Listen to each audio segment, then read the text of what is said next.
Hi guys, Molten here, welcome back to another rapid game in our series. So we're going e4 today. Let's go Smith Morra Gambit. So we have a Smith Morra, our opponent's about 2061 rated. So we're going to knight takes c3 here. Knight to c6, we'll play knight f3. So everything quite normal. Let's see what line black opts for in this position. So black goes with the move pawn to d6, so we play the move bishop to c4,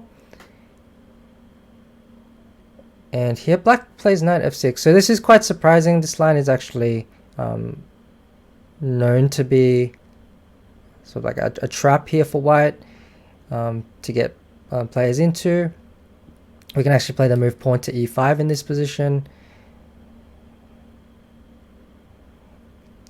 And yeah, apparently white is meant to be doing very, very well here after the move. Queen takes d8.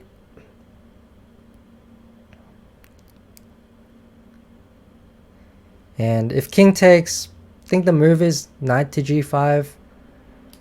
If knight takes, I think knight to b5 is meant to be really, really strong. So yeah, here I think knight to g5 must be the correct move to hit the pawn on f7. We're threatening to take that with check as well. So yeah, this is a very, very common trap, and a lot of people seem to fall into this trap at all rating levels really. So yeah, I'm going to get triple pawns here. So we take here, and after bishop takes e6, we just play knight check and pick up the rook.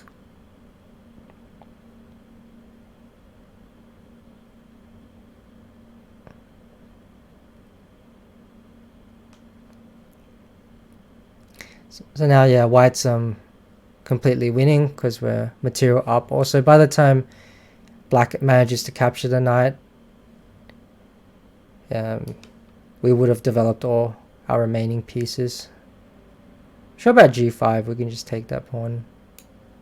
So yeah, these double pawns, these triple pawns, are a real problem for black. I just castle queenside, bring the rook into the center. So it's just a matter of converting this position. Just have to be a little bit careful, but it should be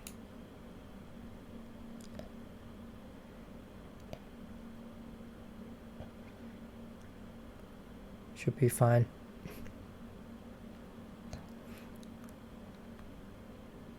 So knight here, attacking both pawns.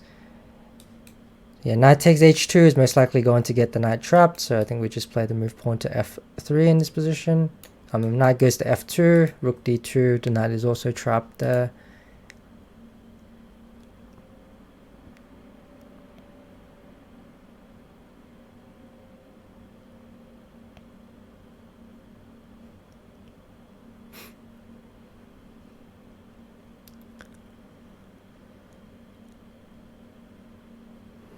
Okay, so h6. So we can take this and play knight e4. Positionally speaking, that's actually quite good, because if you look at the pawn structure, the bishop is completely dead. It has no squares whatsoever, so we'll essentially be a piece up in that position. If we move the bishop, then the knight comes to f2, and there's like all sorts of checks on d3. We can keep the bishop as well, but I think the resulting position is very, very favorable for us. So I'm just going to take the knight, let him take the bishop, and I'm going to stick the knight on e4. And we can see this bishop is completely dead. It's not in the game at all.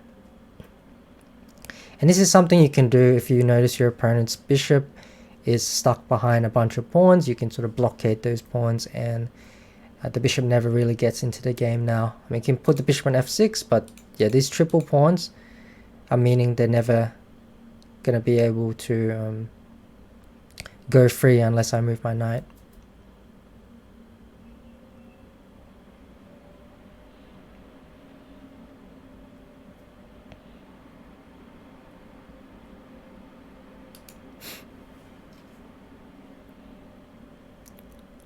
Yeah, so we just move our king out of the way here so we don't get into any discovered checks, anything like that.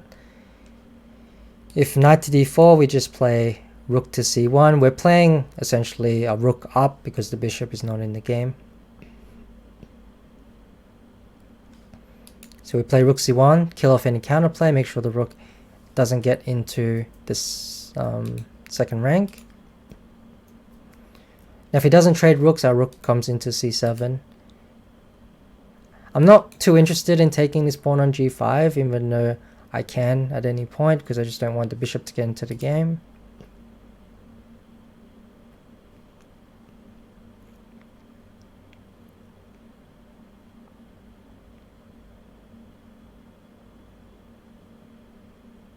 He probably has to play knight c6 just to avoid the trade of rooks.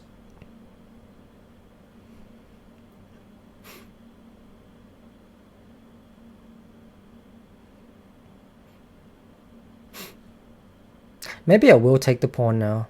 If I take the pawn now, I can take this one as well.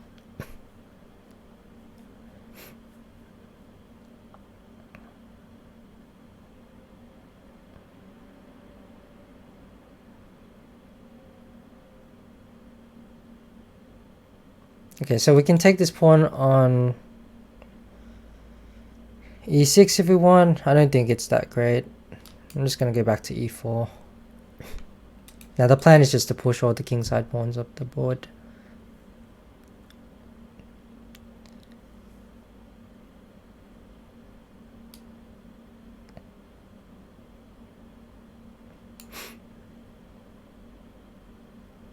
It's the best way to do this.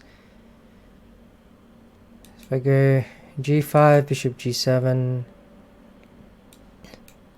h4, rook h1, g4, push. Yep.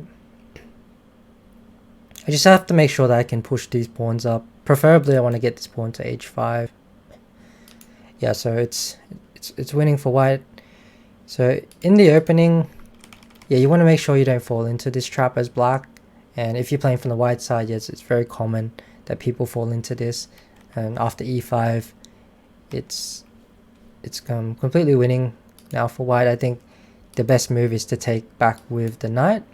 And then I think white plays the move knight to b5 here, and then we get our winning attack.